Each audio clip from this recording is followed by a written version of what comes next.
Dave's time. I want to make an announcement, and I want to just preface it by saying that one of the exciting things that's happened over time, and it came out of an idea that Chris had when he was given this opportunity to be the Poet Laureate. He said, wouldn't it be great not to have poetry in the schools, but to have poets in the schools? Because we have poetry in the schools. It's taught. It is a part of the curriculum. But what if we had actual poets, local poets, people from our own neighborhoods, go into the schools and talk to the students and then work with them in developing poetry? So, we have just completed this year's Poets in the Schools program. The teaching poets brought poetry to our annual meeting. The poems that were submitted were reviewed. We now have 10 student poets from grades 3 through 11. And we have an event coming up. Second grade? Second grade. Sorry, 2nd grade through 11th grade. Yeah, and it's just fabulous. So I'm announcing this now so you will get this parked in your brain somewhere. Poetry moves because the poets in the schools, when we collect the submissions are for poems to be on the C-Tran buses starting July 1 through December of this year. So the kids get to see their poems on the buses around all of Clark County for 6 months. So the event where they will read publicly for the first time, and they will also get to see their poems up on a bus, and so will all the public that shows up that day to tour, is going to be July 15th. So I'm telling you now, it's a Saturday, 11:30 to 12:30 at the Farmers Market at Esther Short Park. So please come out. It is one of the highlights. And the last time we had kids, this is our 4th round. We had adults, then we had the students, then we had adults, and now we're going to have the kids again. It was life-changing for me. There was a 3rd grader who moved everyone. And I found out just recently that she is still writing all the time, a year later, or 2 years later, because it is huge in her life now. So, July 15th. So I needed to say that, so you all park it somewhere in here. And next, someone that probably should be talking to kids all the time about this thing, especially the 10-year-old girl, Mike G. Come on.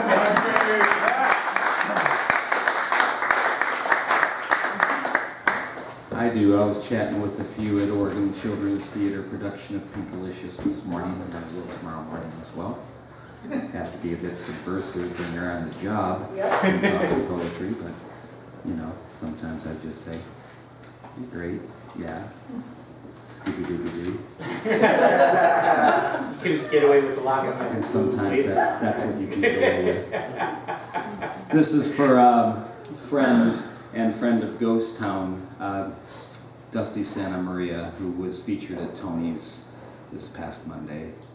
He's kind of a traveler now. I know you guys know him, and many of you know Dusty. Beautiful man. Let's face it, Dusty, we haven't made much money, but it's been a fucked up life of greatness, hasn't it? And that's its own joy.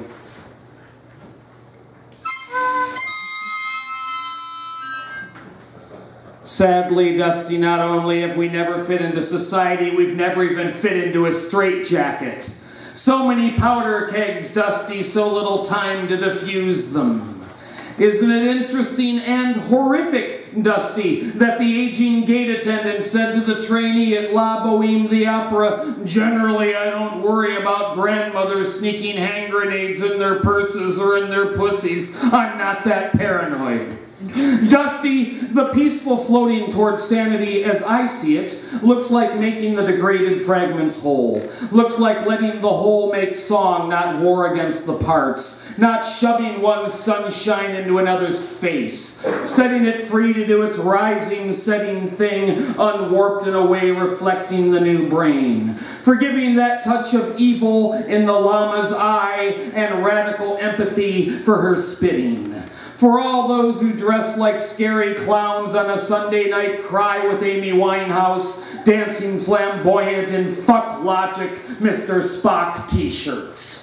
Not the rainbows over every outhouse phenomenon perceived in certain wild regions of Kenya or shining radiance upon an unknown word. It's the redolent whiff of your ponytail's lank, sweaty past finally making sense. Painting a smile on every robot who spits out a green light ticket to freedom. These clouds contain rain, not catastrophe, Dusty, the 10-year-old neighbor girl says, bouncing back and forth along the sidewalk as dandelions shoot amused through all the cracks we used to fall through. Stuck in a cage with whiskey and just in case duct tape, Dusty, she changed her brain and forgave. It's another Illuminati day, Dusty. Queen Elizabeth scans the not yet written 2019 National Geographic Rampant Cannibalism in Montana photo montage and runs forked tongue across her fangs. Isn't that nice, Dusty? After making love, we ate hamburger helper, Dusty, and we wanted the weather to die for the crime of lying that the sun is coming. These paid models, meteorologists who fuck with us, want our brains inside their robots. Dusty Santa Maria, my friend Mary always roots for the robot Novak Djokovic to vanquish my favorite pathetic human tennis player, Rafael Nadal. Oh, hey, Dusty, next time I run around like a little spaz, fist pumping about how great we all are, wouldn't it be funny, Dusty, if I were to suddenly burst into agonizing flames? Like, we're great! Ah! We're great! Ah! That video would go viral. Meanwhile, the insane continue to seek therapy at the Multnomah County Central Library. Quiet, still, dry as an old yellowed poem, the last human alive in the 1800s died today at age 117. Wouldn't it be cool to be that old, wrinkly, and wise, Dusty? Too bad we can't transcend human biology through robotics yet, the 10-year-old neighbor girl says. Post-human monsters, kill me now! And now that we've finished painting our chemtrails, we can add some happy reptilian overlords. I miss childhood, Dusty. Long and long I gazed at Fred Meyer's rubber ball display. I didn't move till I was removed and tossed back onto 80 Suckett Avenue. When the going gets too tough, I like to curl into a little ball that I call paralysis, which protects me from all harm. Isn't that nice that I've cultivated that survival skill, Dusty? No, the 10-year-old neighbor girl says. Dusty, every Easter my anti-theological fans get trashed on Dead Guy Ale. The greedy motivational bastards at TEDx Portland sold 3,100 tickets for a 2,900 person venue. Sir, can you find me a seat, please? I paid $200. Madam, this is no longer the age of miracles. She blew a kiss at me, Dusty, and winked. I've got too many Hot Pockets in my microwave already, lady, so take a number. That painting over there is looking at me again. And it bears repeating, the man who invented the Pringles can chose to be buried in one. Memories of ocean lapping on boyhood toes. I loathe the horizon's prose. It blows, Dusty. All you bitches still believe in the moon as a three-dimensional ball can block me. We all just did, the 10-year-old neighbor girl and Dusty said. Good night, Vancouver. Next stop, Anchorage. Fucking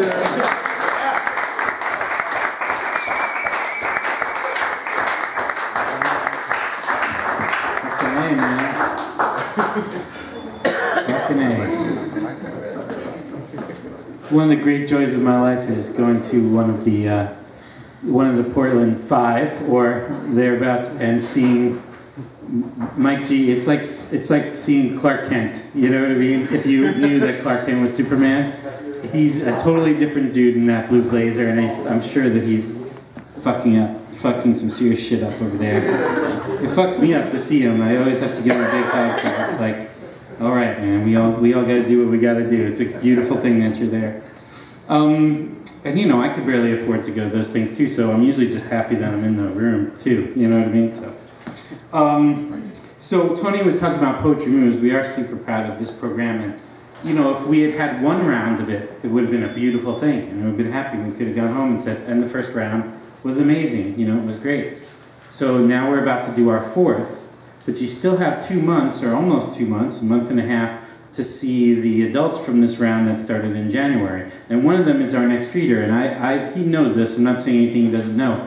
Alex's poem was so beautiful and so important, its message was so important, that I said to Tony, this is the one where if anybody in all of Clark County gets pissed off because we chose this poem, I'm ready to go to the mat for this fucking thing, and it makes the whole project worth it.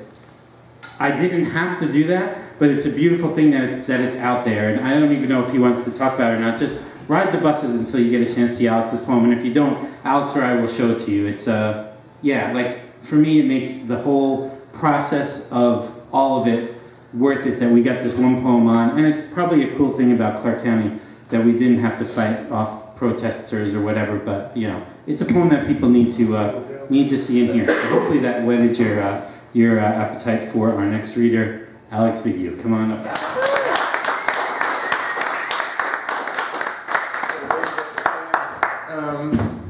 I'm not going to read that poem tonight because I like to read different things every time I read just because I get annoyed with my own work. But I did get a message from a complete stranger on Facebook saying that she saw it and that it made her cry, so that was kind of amazing.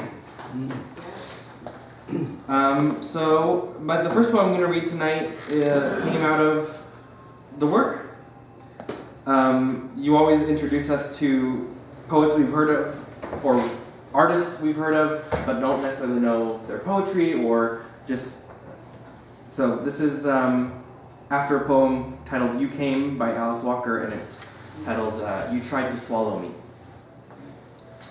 You are slight but wish to be large. Fear coats your teeth to tell plaque false chatter. Tongue, an alligator back, spines and meat and roll. I see the devourer in pretty hazel eyes. I see the torment in each involuntary tick. Fillet me so that I can become some sort of sating protection. Your belly is both mouse and cannonball, and I love it for both. A starving serpent, a dying star, self-consuming. You eat me and I'll eat you. Black holes swallowing everything.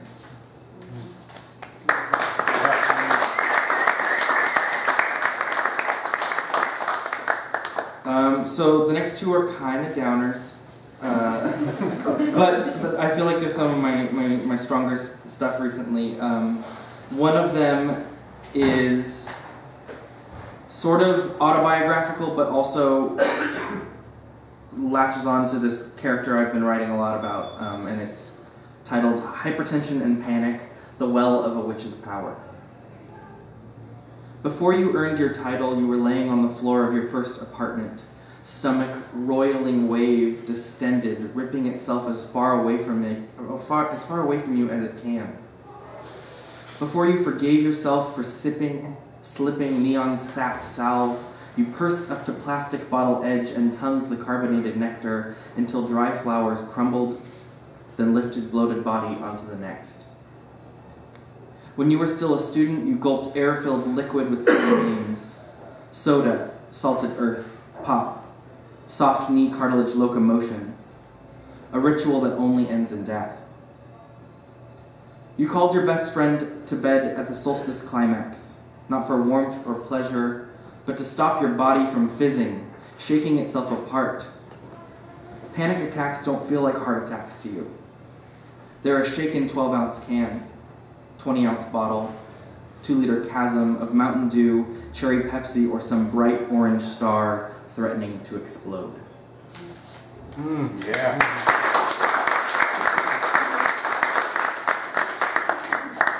And my final poem it takes a couple lines from a song called Save It For Ourselves by Field Days, and it is titled No Cures. He hides the lipstick in his closet. He doesn't hide it well enough. His mom cleans his room and finds it. She doesn't confront him or tell her husband, and doesn't tell her psychiatrist, prescription bottle, or house cat.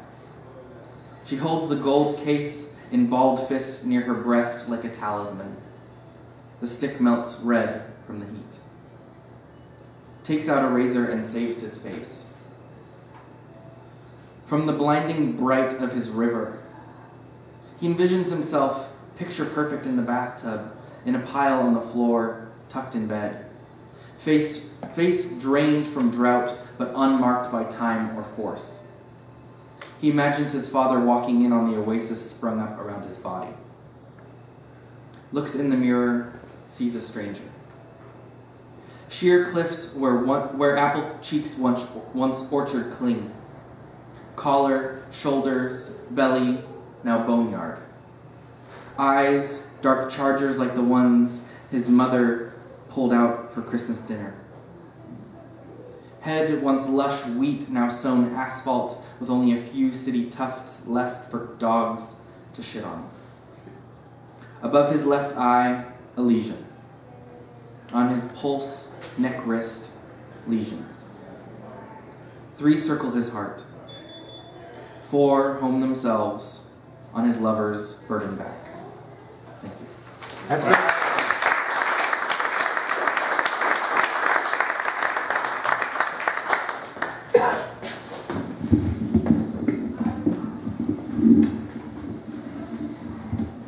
Thank you, Alex.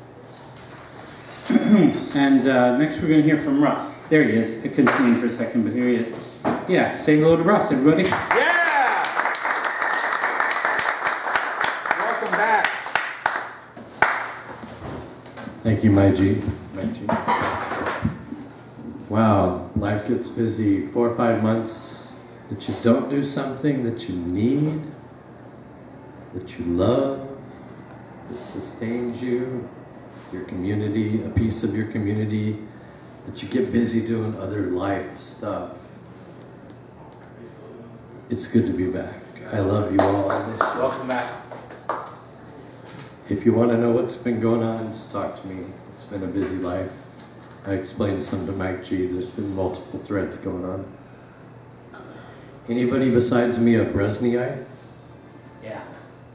I've been reading that for years. Somebody's got recognition. Uh-huh. I'm into woo-woo. I'm at least entertained by some woo-woo, but I don't really put full stock in it. I don't consider astrology canon. It's entertaining. I used to think it was fun to read, like in the Oregonian or whatever local paper, the astrology, the horoscope after the day and see what happened and see if it worked. But this guy is just wonderful. He's a poet in his own right as an astrologer. I love what he shares. He just references so many things. So my birthday is April 25th, just happened recently there. Thank you. And so this is the recent one for Taurus. And he references a poet. And he talks about something that I think all of us poets need to understand. Recently I went through something that I don't know if anybody else has ever done this. When you've gotten to a place where you know that you fit in certain places, but you know you just don't fit in elsewhere and you're having struggle. Where you actually open your own noggin to the world and you surrender your cognitive autonomy because you're looking for something to help pay the bills. And you don't want to go there, and you know people who have played the game intentionally with the intent to game the system. And they had the consciousness that that's what they were doing. And that's not where you are. You know you've been struggling.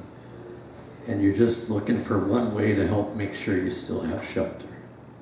And so I went through that recently, and I don't know what it was. It's just like you do your thing and you try to live life and you find your creative self and you work for what works and it doesn't always work. And there you are and you're looking at your options. But then when you take that step and actually open up your noggin and surrender your cognitive autonomy to the world and have them say, well, that's nice, but you're just not quite crazy enough, so there you go. Sorry. But they say you're denied for this, but you're okay for this. But when you find out what this is just a big question mark, is a waiting list. They don't even know if they have funding. But if they have funding, you're a question mark on a waiting list. And in the meantime, you still got to keep the shelter over your head. If you make too much, you become ineligible for that question mark. And in the meantime, there's still rent's this much, and it just went up, and it's going to go up again because it's happening to all of us. So what do you do? So I went through that, and these were tears of frustration. The thing about being so self-aware that you know that you have some trouble in certain parts of life. But you don't have enough trouble to fit whatever metric that says that equals this much per month. And you didn't even really want it in the first place. You're just trying to figure things out. So anyways, that's part of what I've been going through. It's been quite a year. And Julie and I, we both miss you all, but here we are. So anyways, I get so choked up because I love you all, and it's important. Bresney talked about a poet. If you know her name, and if you know how to pronounce her name correctly, please correct me. When poet, gosh, I can't be able to read. Small print. W-I-S-L-A-W-A, Wisława, S-Z-Y-M-B-O-R-S-K-A, Szymborska, delivered her speech for winning the Nobel Prize. She said that whatever else we might think of this world, it is astonishing. She added that for a poet, there really is no such thing as the ordinary world, ordinary life, and the ordinary course of events.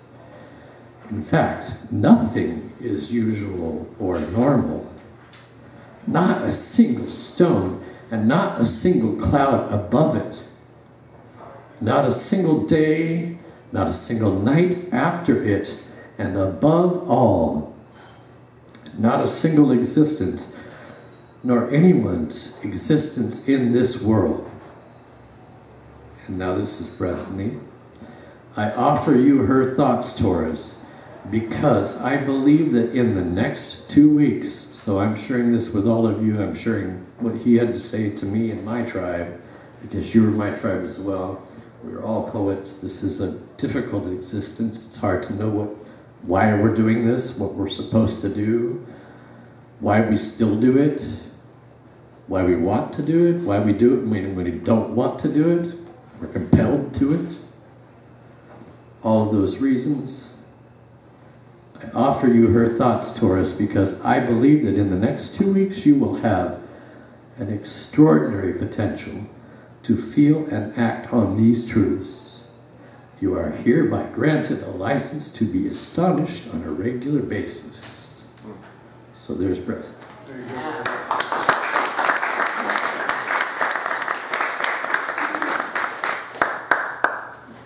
Excuse me for a second. All right. So does anybody have one of those dreams that is just so crazy in the imagery that just screwed your mind? But then you woke up and you're not really sure that you actually woke up. That you actually ask another person, am I awake? Is the thing I think I'm seeing about myself actually there? Are you seeing it too? Okay, I had one of those dreams. So this is about that. And I try not to talk too much about the thing before I read it, but I can't help this one. It's just been incubating for so long. And I wasn't sure really what the imagery was about. Some of it was about what I've already shared with you. But part of it is really about what is going on with our collective reality. It's just completely surreal. This is weird. What's up?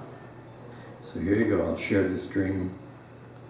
It's not done yet. This is like the first of at least 3 in a sequence, but this piece I think is complete. Patterned as pavement oil psychedelic, halo, a liminal relic of last week's lift into linearity, ringing a veracity of reality, a rarity.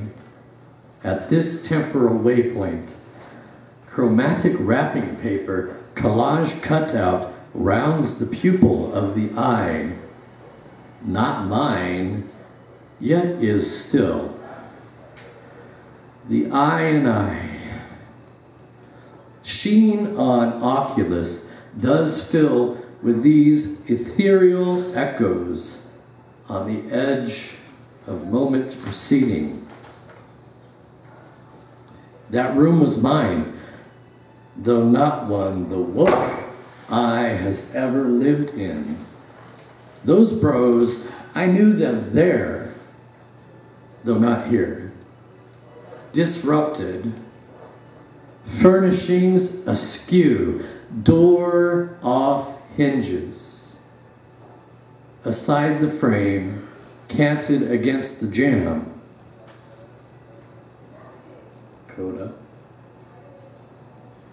Coiffed orange, he thinks himself the lion. Are we the lamb? And I didn't mean to bring Christian symbolism into that, but jam, I did with the B on the end. I didn't know what else rhymed with it, and I don't really try to rhyme usually, but that came in, and then after I wrote it, I was like, that's really interesting. What's going on there? So.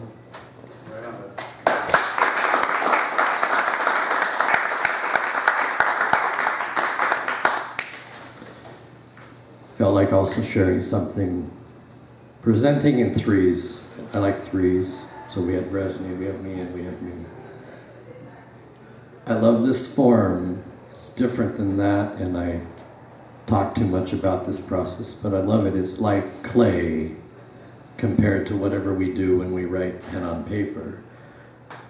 The fridge magnets, they're interesting what they do for, and what comes out of them.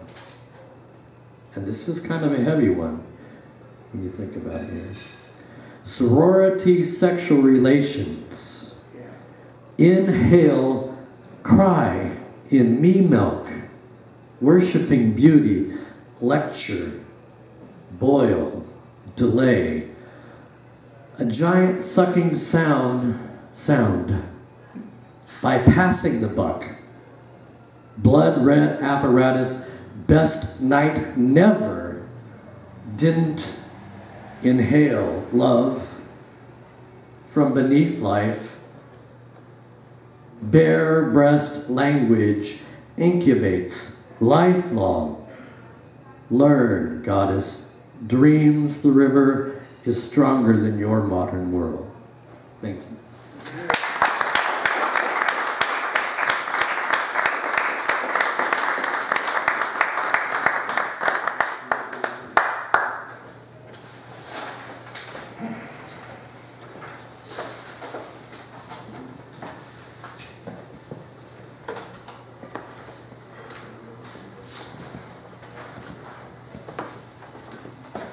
So I'm really grateful for all of you, for your presence. Hey Angelo, I'm grateful for you too. For your poetry, for your attention. So I humbly offer a few things that I'm not sure whether I'm willing to call them poems yet, but it's a practice that I have to read stuff that I'm not sure about and see how it feels in the air. Ego confession number 45 and a half. I am afflicted. Project my shit onto complete strangers, assume my perception must also be theirs, and my conclusions theirs as well. Unable to fathom how it could be otherwise. Wherefore this bourgeois need for sameness and insidious homogeneity? What harm is there in realizing that there are as many ways of understanding our universe as there are people in it? arrogant presumption born of a pathetic desire to connect, to prove that it is all somehow knowable, that I've got it all figured out. So I like to do that once in a while to cleanse the palate, admit to shit like that. Rose C'est La Vie, a revelation in drag. Look up Rose C'est La Vie, it's pretty funny. Jane Fonda in Manic Panic, Baby Jane Barbarella. To leap down the front of your silver lame blouse now would be the epitome of shitting where I eat. Keeping score encourages madness. Memory loop sparks contemplation of the complexity of my sense of responsibility. The suicide prophecy of a toddler sears the heart like memory foam, only to dissolve into the silhouette of a man who crams himself between two bookshelves before the fire, feet up, cup of coffee set on the chessboard, ancient fatigue in his eyes.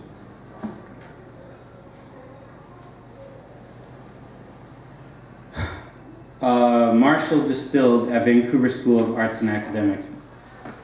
I'm willing to be that person who goes out on a limb and takes the risk of appearing pretentious or egotistical because I believe in this thing that I'm doing, because I'm really passionate about poetry. And so I made the bold move of asking Todd Marshall when he was in town if I could sit in when he visited VSAA. There wasn't any particular reason why I needed to be there, except that I wanted to be there. And things were friendly with him, and he said I could. So that's how this came to be. Marshall Distilled at Vancouver School of Arts and Academics, April 27, 2017. Polysyllabic mouthful person. A fire was in my head. W.B. Yeats. Longing for astonishment. A reset dynamic. That gesture is absolutely ripped off from a Robert Frost poem. There are often stronger connections than the rational. Metaphor carries us to a new place of understanding. So he was talking to the kids about how that word metaphor is about, it means to transport. Yeah. So this is the last one, and this came out of the works, this is what I wrote, or part of what I was working on during Todd Marshall's workshop at the library nearby. So it's dedicated to him and Gwendolyn Morgan, and I borrowed a line from here. Cacophony nefarious. I'll take responsibility, offer turquoise rather than innumerable nefarious rationalizations. Pardon this glorious fantasy.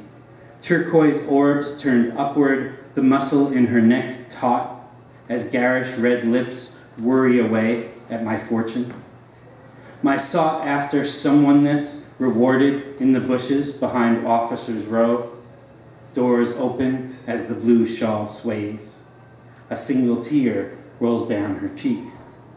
Missing page of my journal, cacophonous, soothsayer mirroring the ancient fatigue of the boys' kitchen suicide prophecy. So that's what I humbly offer.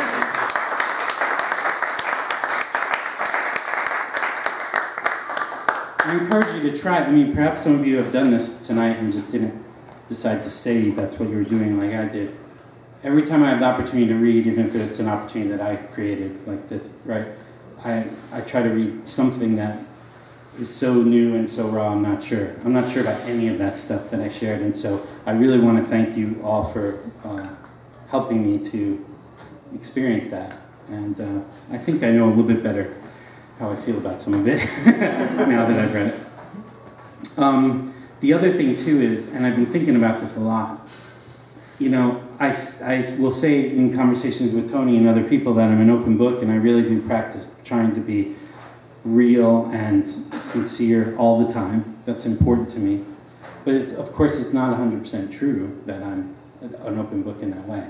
But I was thinking about, like, that immortality thing I was talking about. I think that if you wanted to know the real me, it's in the poem. So it's kind of interesting because I know how to misdirect. I know how to give you the thought that's three circles of thought removed from the actual thought to mask it a little bit. and I still think that I reveal myself in spite of myself, and I guess I'm just willing to do that and let the chips fall where they may. And, you know, sorry if I pissed anyone off along the way.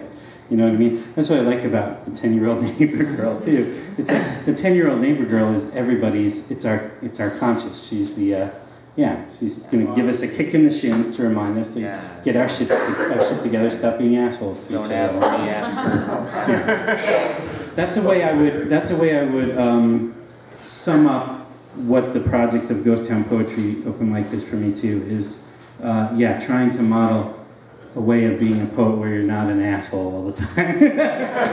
So congratulations, you all passed the test. Thank you to Tony, and thank you to Robert, who's no longer here, but Robert Lashley was amazing.